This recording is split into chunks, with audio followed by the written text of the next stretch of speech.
بهذه المصحة الخاصة ترقد الممثلة القديرة نعيمة بوحمالة لتلقي العلاج إثر إصابتها بوعكة صحية على مستوى القلب، علما أن الفنانة التي لها رصيد مليء بالعطاء في مجال فن الدراما والكوميديا تعاني أيضا من أعراض ارتفاع الضغط الدم وداء السكري.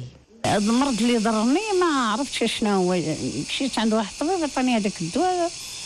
المهم عاود داز واحد المده ما بريتش مزيان، عاود مشيت عند طبيب اخر واللي صافني لهاد الكلينيك، قال لي مع 2 اليوم خصك على البارح.